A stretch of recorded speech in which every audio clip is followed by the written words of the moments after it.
과장님이 제게 하시는 행동들 저는 불쾌합니다. 사람들이 저를 이상한 사람으로 보도록 오해하게 만드셨고요. 앞으로 조심해주세요. 참, 오정혜 씨 이상한 사람 맞네. 어디서 여자가 큰 소리야?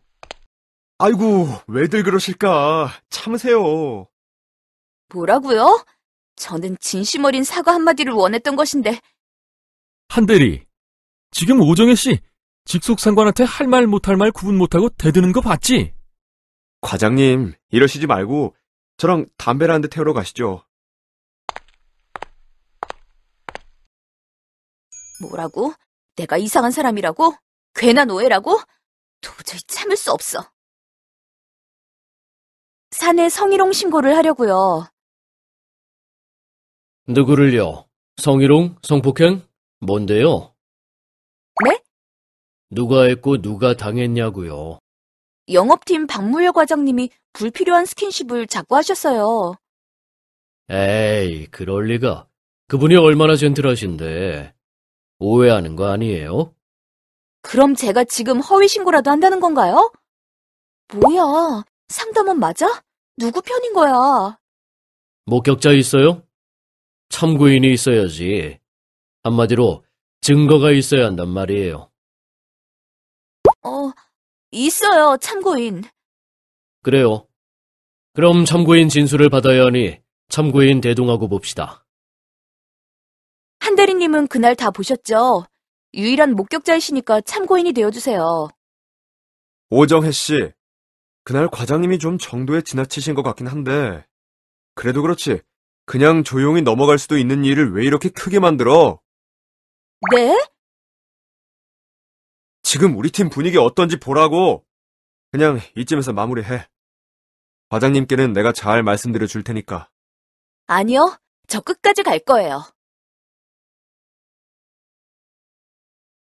사례에서 보면 피해자가 무슨 죄를 지은 사람도 아닌데 취조받는 기분이 들 것 같네요. 대다수의 피해자들이 피해를 당해도 숨길 수밖에 없는 이게 우리의 현 모습이죠.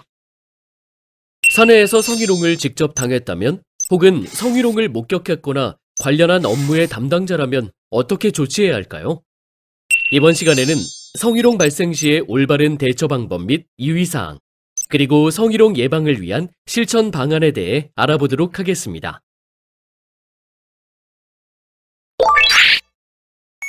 성희롱과 마주하는 우리의 자세. 직장 내 성희롱이 누구에게나 일어날 수 있다고 생각하니 내가 만일 성희롱 피해자라면 어떻게 대처해야 할까 생각해보게 되네요. 일반적으로 성희롱 피해자는 피해를 당한 것을 모두 자신의 탓으로 돌리려는 경향이 있어서 스스로 자책하다가 모멸감, 고립감, 불안감 등을 겪게 됩니다. 그러다 나중에는 세상에 대한 불신과 분노를 느끼게 되어 심리적으로 우울하고 부정적인 상태에 빠지기 쉽습니다. 스스로에 대한 자책이나 회사에 대한 무조건적인 불신은 문제 해결에 도움이 되지 않을 텐데요. 또 성희롱이 피해자의 잘못으로 일어난 일은 아니잖아요. 네, 그래서 성희롱 사건을 해결하는 첫 번째 출발점은 피해자의 잘못이 아니라는 인식에서부터 시작합니다. 권위주의적이며 성차별적인 조직 문화에서 양산되고 낮은 성의식과 왜곡된 권력관계 속에서 발생하는 불법 행위일 뿐입니다. 실제로 성희롱이 동료 근로자보다는 사업주나 상급자에게서 많이 발생한다는 통계는 성희롱이 권력관계에서 발생하는 면이 크다는 것을 단적으로 보여주고 있죠. 행위자의 잘못이지 피해자의 탓이 아니라고 인식한 뒤에는 어떤 조치를 취해야 할까요?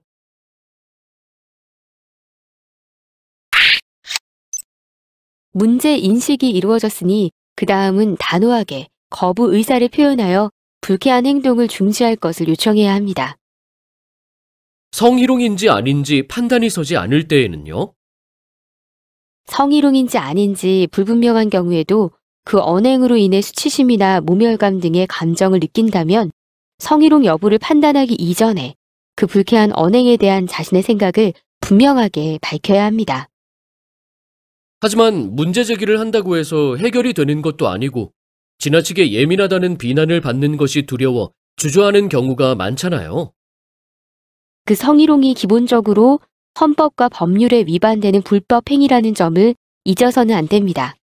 강력한 대응은 행위자에게 잘못된 행동에 대한 경고를 함으로써 더 심각한 성희롱이 발생할 수 있는 위험을 예방합니다. 또한 성희롱 행위를 증명하는 데 실질적으로 도움이 되기도 하죠. 행위자에게 거부 의사를 밝힌 경우에도 중지되지 않았다면 명백한 성희롱인데요. 그 다음에는 어떻게 해야 할까요?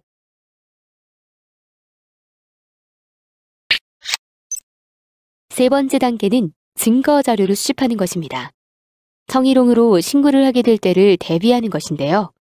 행위자와 직접 만나서 거부 의사를 밝히고 원하는 바를 이야기하고자 한다면 만나기 전에 미리 자신의 입장을 잘 정리하여 일목요연하게 말할 수 있도록 준비하도록 합니다. 행위자와 직접 대면하여 밝히기 어렵다면 거부 의사를 기재한 편지를 내용 증명으로 보내는 방법도 있습니다. 녹음도 가능한가요? 대화하는 상대방과 이야기하는 내용을 녹음하는 것은 법적으로 허용됩니다. 녹음 내용은 추후 법적 분쟁이 있을 때 증거 자료로도 사용할 수 있습니다. 그 외에 성희롱 신고인에 대해서는 성명, 성별, 연령, 소속, 직위, 고용 형태, 사건 발생 일시, 장소, 횟수, 상황, 구체적인 행위 내용, 피해 내용, 증거나 증인 또는 참고인이 있는지, 있다면 누구인지, 회사와 행위자에 대해 요구하는 바가 무엇인지 등을 조사하게 되기 때문에 이와 관련한 자료를 최대한 확보해 두어야 합니다. 참고인이 필요하니 동료, 선배, 가족 등 주변에 신뢰할 만한 사람들에게 조언과 도움을 요청해야겠네요.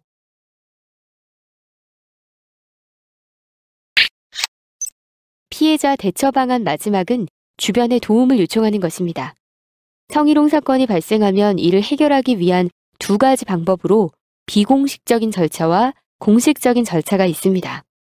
비공식적으로는 고충 상담과 조정을 통해 문제를 해결할 수 있고, 공식적으로는 사내의 성희롱 심의위원회와 같은 성희롱 담당 기구나 사법기관의 힘을 빌려 형사 고소 또는 민사 손해배상을 신청하는 것입니다. 성희롱 문제는 법률을 어긴 범죄 행위이니 공식적으로 해결하는 것이 바람직하다고 생각되는데요. 보통 피해자들은 피해 사실이 드러나는 것을 원치 않으니 비공식 절차를 통해서라도 행위자에게 적정한 인사 및 징계 조치가 내려지면 좋겠네요. 다음으로 성희롱 피해자가 대응 과정에서 유의해야 할 사항에 대해 알아보도록 하죠. 먼저 피해자가 행위자의 언행을 동료나 지인과 같은 타인에게 말하거나 사내 게시판에 글을 올리는 경우에 행위자가 피해자를 모욕죄나 명예훼손죄로 고소하기도 합니다. 그리고 고소 취하를 조건으로 더 이상 성희롱에 대한 문제 제기를 하지 못하도록 하는 경우가 있죠. 피해자가 가해자로 둔갑하는 이런 상황들 때문에 피해자가 피해를 당하고도 사실을 밝히지 못하는 거 아닐까요? 그래서 피해자는 행위자의 성희롱 행위를 가능한 신뢰를 할 수 있는 상급자나 상담기관 등 일부에 국한하여 알리는 것이 좋고, 행위자의 성희롱 행위에 대해 인터넷 게시판 등에 글을 올리거나 사건 해결 절차에 관여하지 않는 여러 사람들에게 말하는 것은 삼가하는 것이 좋습니다. 또 피해자가 행위자에게 성희롱 피해로 인한 금전 배상을 요구하는 경우들이 있는데, 이때 배상하지 않으면 법적 조치를 취하겠다는 등의 조건부 요구를 암시하는 발언은 협박죄가 될 수 있으니 주의해야 합니다. 그리고 문제 해결 과정에서 정신적, 육체적 건강에 문제가 생긴 경우 병원에서 증상의 원인을 설명할 때 성희롱 사실에 대해 말하는 것이 좋습니다. 직장 내 성희롱으로 인한 질병 등 건강상 문제에 대해서는 산재로 인정받을 수 있고, 병원에서 치료받은 내역이 성희롱 발생의 증거가 될 수도 있기 때문입니다.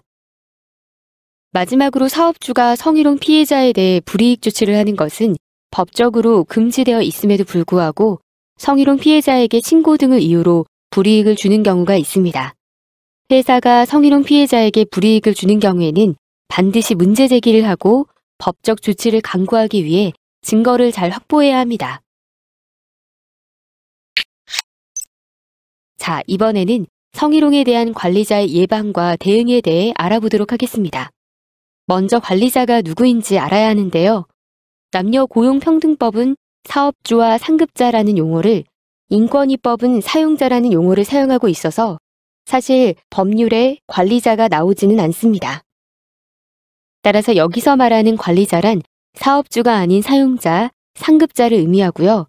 직원의 채용, 임금, 승진, 배치 전환, 교육 연수 등의 근로 조건을 결정하거나 결정에 영향을 미치는 지위에 있으며 조직 내 문제를 해결하고 관리, 감독, 문제의 사전 예방을 해야 하는 위치에 있습니다. 근로조건과 인사결정권을 가진다면 사업주와 맞먹는 지위 아닌가요? 네, 관리자는 사업주의 대리인이자 문제 해결자입니다. 대표적으로 법인의 대표이사는 관리자에 해당한다고 볼 수 있죠. 관리자가 조직 내 문제를 해결하는 해결자라고 하셨는데요. 그렇다면 성희롱 사건을 담당하는 고충 상담원이나 노동조합 등의 조력자도 관리인에 해당할까요? 좋은 질문입니다. 성희롱 예방을 위해 사업주는 사내에서 직원들의 신뢰가 깊은 관리자 중에서 고충 상담원을 지정하여 성희롱 예방과 성희롱 고충 상담 업무를 부여하게 됩니다. 그러니 관리자로 볼 수 있겠죠? 사업주는 성희롱과 관련한 고충 신고를 받은 때에는 사내 고충처리기구로 고충처리위원, 노사협의회, 명예고용평등감독관, 성희롱 고충 상담원, 인사부서 고충 담당자 등을 이용하여 자율적인 해결을 위해 노력해야 합니다. 고충 상담원 이야기가 나왔으니 고충 상담원은 어떻게 지정되나요? 고충 상담원은 성희롱 고충 상담을 하는 데에 있어서 피해자나 행위자가 불편함이 없도록 최소한 남녀 각각 1인씩은 지정하도록 하고 있는데요. 평상시 성희롱 예방 업무 수행을 위해서 인사부서 내에서 고충 상담원 1인을 지정하거나 인사부서와 유기적으로 연계하여 성희롱 예방 교육, 사내 성희롱 예방 업무를 수행하도록 하는 것이 좋습니다. 또한 고충 상담원이 성희롱 예방 관련 전문성을 가질 수 있도록 외부 교육을 지원하고 지역 내 고용평등 상담실의 지원을 적극 활용하도록 해야 합니다. 다시 돌아와 관리자에 대해 좀 더 이야기를 나누어 보죠. 성희롱 사건이 발생하면 빠른 초기 대응이 무엇보다 중요한데요. 이런 이유로 사업주로부터 모든 권한과 책임을 위임받은 관리자의 역할은 더욱 중요합니다. 그렇다면 관리자도 사업주의 의무를 준수해야겠네요. 그렇죠. 사업주의 의무는 곧 관리자의 의무이기도 합니다. 만일 관리자가 사업주의 의무를 위반하여 성희롱 예방, 성희롱 행위자에 대한 조치, 피해자 보호 등의 의무를 게을리한다면 사업주와 사업주의 대리인인 관리자가 연대하여 책임을 지게 됩니다. 사업주는 자신을 대신하는 것이기에 관리자 교육을 철저하게 시행해서 사업주로서의 책임과 의무를 다할 수 있도록 해야겠어요. 맞습니다. 관리자는 성희롱을 해서는 안 되는 것은 기본이며 직장에서 성희롱이 발생하지 않도록 예방할 의무가 있으며 성희롱 피해를 당하는 하급 직원들을 보호할 의무가 있습니다.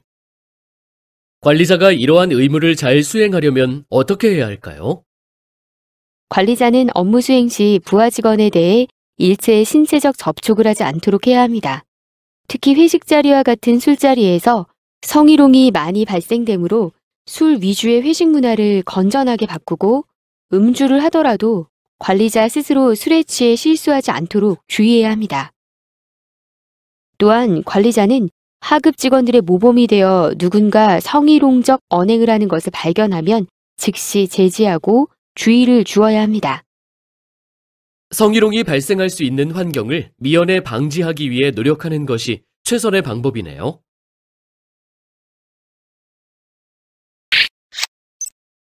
예방도 중요하지만 성희롱이 발생하였을 때 관리자의 대처 방안도 중요할 것 같습니다. 부하 직원이 성희롱 피해를 호소하는 경우에 관리자가 가장 먼저 할 일은 최대한 피해자 입장에서 경청하고 공감해 주어야 하는 것인데 사례와 같이 남의 일처럼 대한다거나 피해자를 질타하고 행위자를 두둔하는 말이나 행동을 하지 않도록 각별히 주의해야 하죠.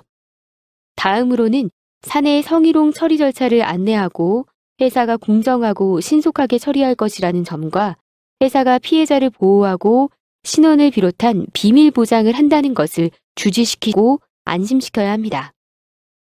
피해자가 사건이 대외적으로 알려지기를 원하지 않는다면 비공개로 처리가 가능한가요? 물론입니다. 피해자가 원하지 않는다면 공식 처리 절차를 이용하지 않을 것이라는 점을 분명히 알리도록 합니다. 그리고 관리자를 신뢰하여 조정을 요청하는 경우에 관리자는 최대한 중립성을 유지하면서 양 당사자가 스스로 문제를 해결하는 것이라는 점을 알려주어야 하고 공정한 중재자이자 정보 제공자로서의 역할에 충실해야 합니다. 관리자가 조정을 할 때에는 사건을 은폐하거나 빨리 종결하기 위해 피해자에게 합의를 강요해서는 안 될 것 같습니다.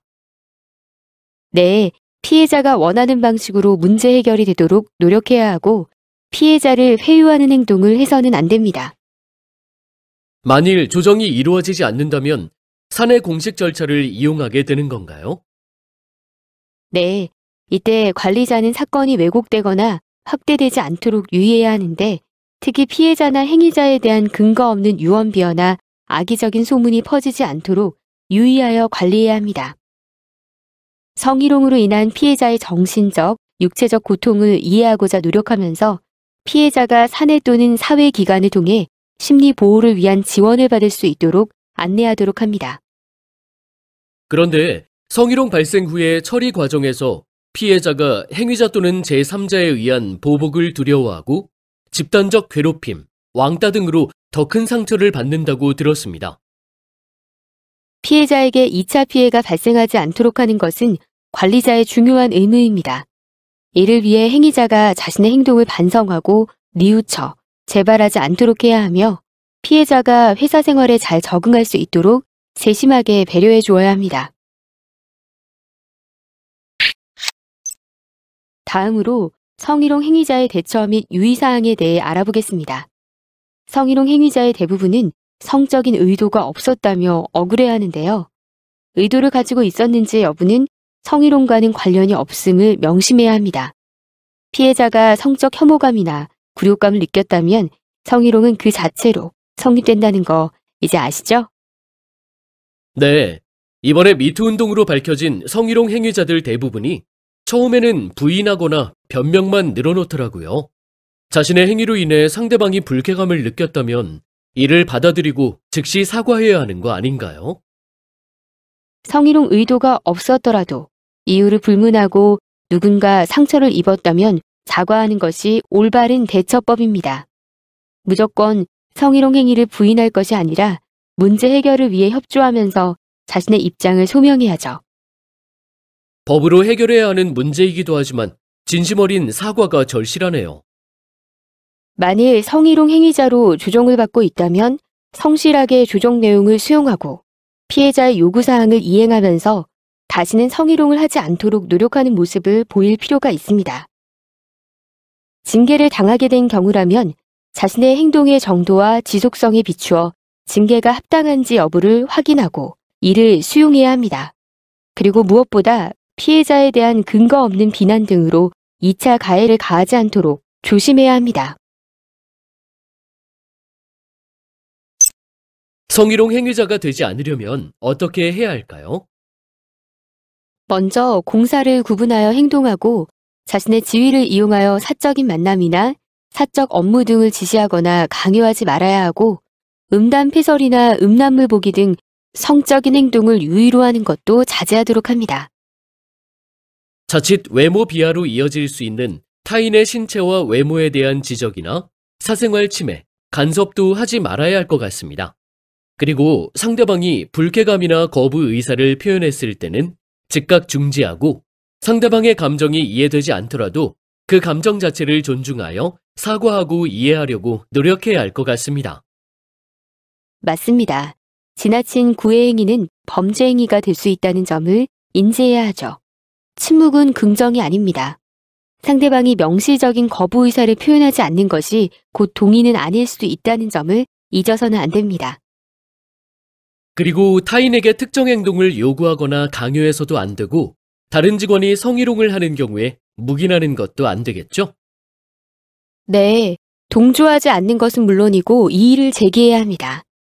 그리고 자신의 지위나 권한을 남용하고 있지 않은지 항상 유의하고 점검하는 노력과 함께 인간적으로 대등하다는 생각을 가지고 존중하는 태도를 가져야 합니다. 이런 마음가짐을 가진다면 조직 내에서 불미스러운 일은 생기지 않을 텐데 말이죠. 마지막으로 누구나 성희롱 행위자가 될 수 있음을 간과하지 말고 성희롱 행위자가 되었을 때 받게 될 법적, 사회적, 개인적 불이익도 인지해 둔다면 도움이 될 것 같습니다.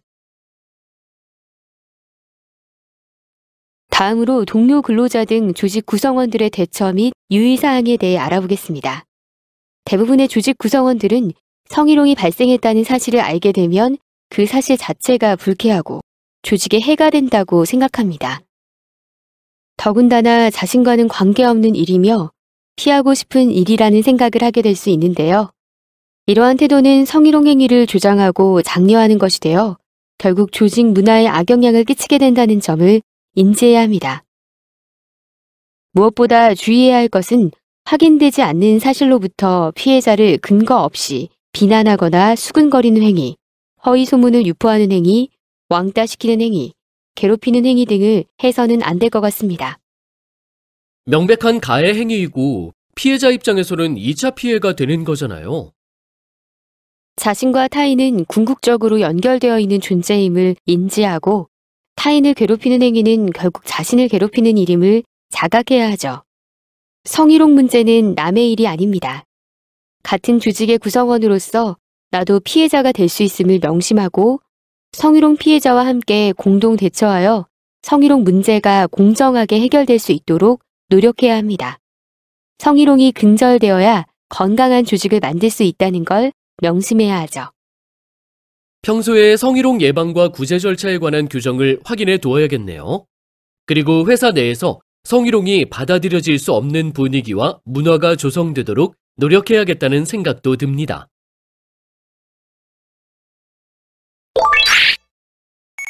성희롱 없는 직장 문화 만들기. 성희롱 사건은 이를 어떻게 해결하였느냐에 따라 향후 유사한 사건들이 발생하지 않도록 하는 예방교육이 되기 때문에 매우 중요합니다. 그럼 먼저 성희롱 사건 처리를 위한 원칙을 살펴보도록 하겠습니다. 먼저 성희롱 사건 처리의 목적은 피해자가 피해를 복구하여 건강하게 업무에 복귀하는 것임을 명심하고 피해자의 피해 복구를 최대한 도와주어야 합니다. 어떤 회사는 성희롱 관련 고충이 제기되면 가해자와 피해자에게 모두 명령 휴가를 내린 후 최장 일주일 이내에 조사를 마치도록 하고 있다고 들었습니다. 가해자가 성희롱 조사 과정에서 피해자에게 부당한 압력을 가할 가능성을 차단하고 2차 피해로부터 피해자를 보호하고자 하는 것이라 합리적이라고 생각이 들더라고요. 성희롱 피해를 주장한 자가 조사 기간 동안 행위자를 계속 대면하는 것이 힘들다고 호소하는 경우가 많기 때문에 성희롱 판단 전이라도 잠정적으로 행위자와 피해자가 같은 공간에 있지 않도록 휴가 내지 대기 발령 등으로 임시 분리 조치하여야 하는 것은 적절한 조치 방안입니다. 하지만 이 경우라도 피해자와 행위자 분리 조치는 피해자의 의사를 존중하여 결정하는 것이 바람직합니다. 다음으로 신고가 접수된 경우에 가장 먼저 할 일은 성희롱 행위를 즉각 중지시키고 피해자의 심리적 안정을 지원하는 것입니다. 성희롱 피해자가 느끼는 정신적, 육체적 고통은 이루 말할 수 없겠죠? 특히나 문제 해결이 오랜 시간이 걸리고 관련자나 담당자들로부터 부당한 압력을 받게 되면 우울과 분노, 무력, 불안감마저 경험하기 때문에 문제 해결을 위한 도움 이외에 별도의 심리치유 프로그램이 필요할 수도 있습니다. 따라서 피해자가 원할 경우에 외부 심리상담 기관 등의 지원을 받을 수 있도록 해야 합니다. 사업주와 담당자는 성희롱 신고 이후에 사실관계를 확인하는 것부터 조사 및 조치를 취하는 전 과정에서 피해자가 정신적, 육체적 고통을 받지 않도록 최대한 주의해야겠네요. 다음으로 신원보장에 대해서인데요. 성희롱 사건을 조사할 때에는 피해자는 물론 관련자의 신원에 대해서도 철저한 비밀 유지를 하여야 합니다. 만일 신고인이 피신고인 등에 대해 자신의 신원이 알려지지 않기를 바라면 익명으로 조사하고 익명 조사가 불가능한 경우에는 익명으로 조사할 수 없다는 점을 신고인에게 알린 후에 조사해야 합니다. 피해자가 원치 않는다면 행위자와의 대질 조사 등도 하지 말아야 하죠. 네, 피해자 행위자의 비밀이 보장되도록 각별히 유의해야겠네요. 마지막으로 성희롱 사건을 처리할 때에는 성희롱 문제가 법률과 취업 규칙에 의해 금지된 행위이며 징계 사유이므로 공식적으로 해결하는 것이 바람직하다는 점을 전사적으로 공유해야 합니다. 그리고 개인의 인권보호 차원에서 행위자, 피해자는 익명으로 처리하되 사내 성희롱 사건의 개요 및 조치 사항을 공개하도록 합니다.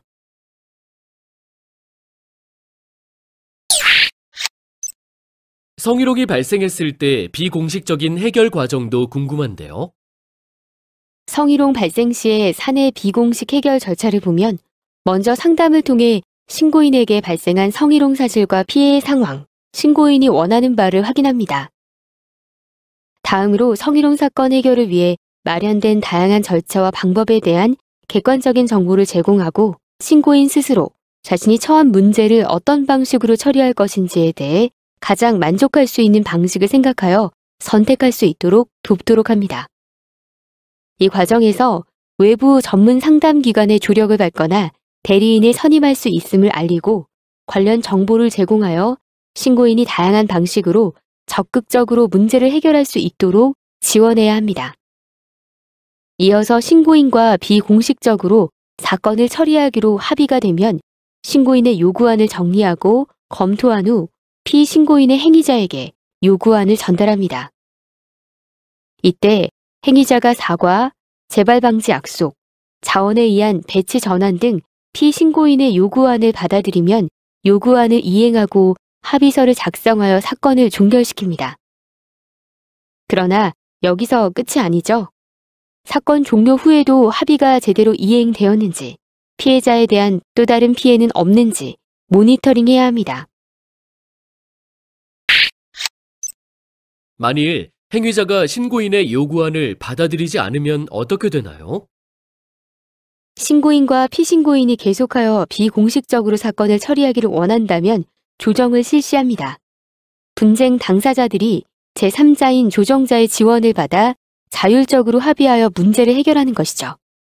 조정이라고 해서 성희롱 행위자에 대한 징계를 배제하는 것은 아니며 신고인과 피신고인이 협상을 통한 합의로 문제를 해결하는 것을 목적으로 합니다. 조정으로도 해결이 안 된다면 이후는 공개적으로 가는 건가요? 네, 상담과 조정 등의 비공식적 절차에 의해 문제가 해결되지 않는다면 남녀 고용평등법상 사업주는 행위자에 대해 지체 없이 징계 등 적절한 조치를 취해야 합니다. 곧바로 성희롱 사건 담당 기구를 구성하여 최대한 신속하게 사실관계 조사를 하고 이를 확정하여 행위자에 대한 조치를 취합니다.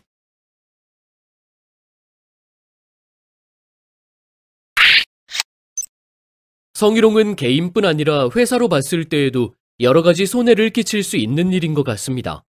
직원의 사기를 떨어뜨리고 인재를 떠나보내게 되기도 하고 건강한 조직 문화 형성에 방해가 됩니다. 성희롱을 예방할 수 있는 방법은 없는 것일까요? 성희롱을 예방하기 위해 조직 내에서 할 수 있는 일은 무엇일까요? 성희롱은 주로 권위주의적이고 성차별적인 조직 문화에서 기인하는 경우가 많기 때문에 성희롱이 발생된 경우에 특히 조직 문화에 대한 재점검이 필요합니다. 조직 문화 재점검은 구체적으로 어떻게 해야 할까요? 사업주는 성희롱 예방 정책 및 처리 절차 등에 대해 전체 직원이 숙지할 수 있도록 교육하여야 하고 필요하다면 전체 직원에 대한 성희롱 실태 조사를 통해 조직 문화를 점검하여 문제를 조기에 발견하고 시정할 수 있도록 해야 합니다.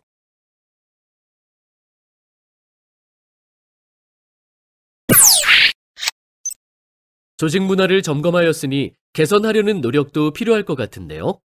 건강한 조직은 어떻게 만들 수 있을까요? 먼저 음주 위주의 회식 문화와 접대 문화를 건전하게 바꿔야 합니다. 그리고 고용 과정에서 남성 위주가 아닌 성평등한 인사관리가 필요합니다. 성평등한 인사관리요? 우리 사회는 남성 위주의 사회였기 때문에 여성 근로자 수가 현저히 적습니다. 직원 중에 여성 비율, 여성의 관리자 비율, 여성의 근속 연수, 여성의 직급, 여성의 연령이 높아지도록 하여 남성 편향적 불균형을 해소하고 권력이 어느 한 성으로 집중되지 않도록 하는 노력도 필요한 것이죠. 성희롱이 권력에 의해 일어나지만 직급 성별을 불문하고 서로를 존중하고 존칭하는 언어 문화를 확립하는 것도 중요하다고 생각됩니다. 저부터도 별다른 의식 없이 상대방을 비하하고 폄하하는 말을 하고 있지는 않은지 신중하게 생각하고 말을 해야겠다고 다짐했습니다. 좋습니다. 근무 시 공사를 명확히 구분하고 존칭하는 언어 문화가 확립되면 품위 있는 태도도 자연스럽게 유지되어 성희롱과 같은 행동이 끼어들 틈이 없겠네요. 성희롱은 상대에 대한 관심과 애정이라고 포장되지만 대개의 경우 이런 부분들은 지극히 사적인 영역들입니다. 네, 친밀감의 표시가 반드시 스킨십으로만 이루어질 수 있는 것도 아닌데 말이죠. 사생활을 침범하지 않는 적당한 거리가 필요한 것 같습니다. 조직 문화 차원에서 타인의 사생활을 존중하고 간섭하지 않으려는 태도를 장려해야 합니다. 다음으로는 성차별적인 발언을 삼가해야죠. 여자니까 남자니까 라는 이유로 성 역할에서부터 차별을 두면 안 되죠. 맞습니다. 조직 내에서 일을 하다 보면 남자 직원이 차를 접대할 수도 있고 여자 직원이 운전을 할 수도 있는 문제인데요. 여자와 남자의 할 일이 정해져 있는 것 같습니다. 여성 비하 발언, 남성 비하 발언의 시작이 여기에 있죠. 남녀 간의 성차별을 허물고 함께 일하는 직장 동료로 지내려면 이러한 고정관념부터 깨트려야 합니다. 관련 규칙을 수립하고 회사에서 성희롱이 허용되지 않는다는 점을 직원들이 인식하도록 하려면 교육을 통해 성희롱 예방 및 해결 방법을 직원들에게 주지시켜야 합니다. 그래서 성희롱 피해자로 하여금 회사가 문제를 공정하게 해결할 수 있을 것이라고 신뢰하도록 만들어야 합니다. 이러한 신뢰가 형성되면 피해자는 성희롱 발생 초기에 문제를 제기하여 분쟁이 악화되는 것을 방지할 수 있습니다. 법정에서 의무화된 교육이 아니더라도 성희롱 예방 및 해결 방법을 직원들에게 교육시키는 일은 필수이네요. 그렇죠. 그리고 교육과 함께 행위자에 대해서는 공정하고 명확한 징계 조치를 하여 성희롱이 허용되지 않는다는 점을 인식하도록 강력한 처벌도 필요합니다. 1회의 성희롱 행위에 대해서도 경고 등을 통해 재발되지 않도록 해야 향후 더 심각한 수준의 성희롱이 발생되는 것을 방지할 수 있습니다. 네, 처음이라고 봐주는 거 없어야죠. 바로 아웃입니다. 여기서 잠깐 퀴즈를 하나 내볼게요. 맞으면 O, 틀리면 X를 선택해보세요. 성적인 농담이나 가벼운 신체 접촉은 직장 생활의 활력소다. 성적인 농담이나 가벼운 신체 접촉이라도 불쾌감을 유발하는 불법 행위가 될 수 있습니다. 성희롱은 사소하고 개인적인 문제다. 성희롱은 개인적인 문제가 아니라 조직 문화의 문제입니다. 성희롱은 순간적인 성적 충동으로 일어난다. 성희롱은 직장 내 우월한 지위를 이용하여 발생합니다. 퀴즈 풀어보니 어떤가요? 성희롱에 대한 잘못된 고정관념도 바뀌어야 한다는 생각이 듭니다. 그런데 한 사람이 아닌 구성원 전체의 인식을 바꾼다는 것이 쉬운 일은 아닐 텐데요. 앞서 퀴즈에서도 봤지만 성희롱은 단지 사소하고 개인적인 문제라고 생각하는 경우가 많지만 조직 문화의 문제였고 개인적 성적 충동이 아닌 직장 내 우월한 지위를 이용하여 발생한다고 보는 것이 맞습니다. 따라서 구성원들이 피해자와 공동 대처하여 성희롱을 공정하게 해결해야만 성희롱이 근절될 수 있죠. 이러한 점을 구성원들이 인지할 수 있도록 하는 방법 중 하나는 교육입니다. 마지막으로 사업주의 강력한 의지 표명도 있어야 합니다. 기업의 조직 문화는 절대적으로 사업주의 의지, 성향에 좌우됩니다. 사업주가 성희롱 금지 및 예방에 대한 강력한 의지를 표명하고 이를 주도적으로 실천하는 모습을 보이는 것이 중요한 이유가 이 때문이죠. 앞서 제시해드렸던 질문 내용을 기억하시고 그 질문에 대한 전문가의 조언을 참고해보세요. 그리고 여러분이 작성한 의견과 비교해 보시고 앞에서 본 사례가 생각나지 않으시면 사례 다시 보기 버튼을 클릭해서 다시 한번 살펴보시기 바랍니다. 팀장님이 제게 하시는 행동들 저는 불쾌합니다. 사람들이 저를 이상한 사람으로 보도록 오해하게 만드셨고요. 앞으로 조심해주세요. 참, 오정혜 씨 이상한 사람 맞네. 어디서 여자가 큰 소리야? 아이고, 왜들 그러실까? 참으세요. 뭐라고요? 저는 진심 어린 사과 한마디를 원했던 것인데. 한대리, 지금 오정혜 씨 직속상관한테 할 말 못할 말 구분 못하고 대드는 거 봤지? 과장님, 이러시지 말고 저랑 담배를 한 대 태우러 가시죠. 뭐라고? 내가 이상한 사람이라고? 괜한 오해라고? 도저히 참을 수 없어. 사내 성희롱 신고를 하려고요. 누구를요? 성희롱? 성폭행? 뭔데요?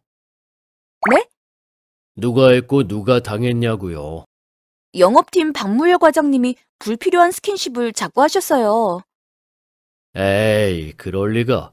그분이 얼마나 젠틀하신데. 오해하는 거 아니에요? 그럼 제가 지금 허위 신고라도 한다는 건가요? 뭐야, 상담원 맞아? 누구 편인 거야? 목격자 있어요? 참고인이 있어야지. 한마디로 증거가 있어야 한단 말이에요. 있어요, 참고인. 그래요. 그럼 참고인 진술을 받아야 하니 참고인 대동하고 봅시다. 한 대리님은 그날 다 보셨죠? 유일한 목격자이시니까 참고인이 되어주세요. 오정혜 씨, 그날 과장님이 좀 정도에 지나치신 것 같긴 한데, 그래도 그렇지, 그냥 조용히 넘어갈 수도 있는 일을 왜 이렇게 크게 만들어? 네? 지금 우리 팀 분위기 어떤지 보라고. 그냥 이쯤에서 마무리해. 과장님께는 내가 잘 말씀드려 줄 테니까. 아니요, 저 끝까지 갈 거예요.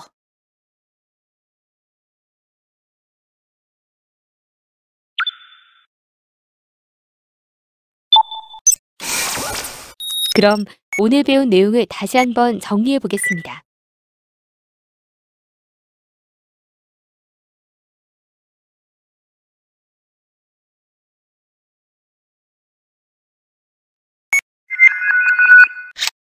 이것으로 이번 시간 학습을 마치도록 하겠습니다. 수고하셨습니다.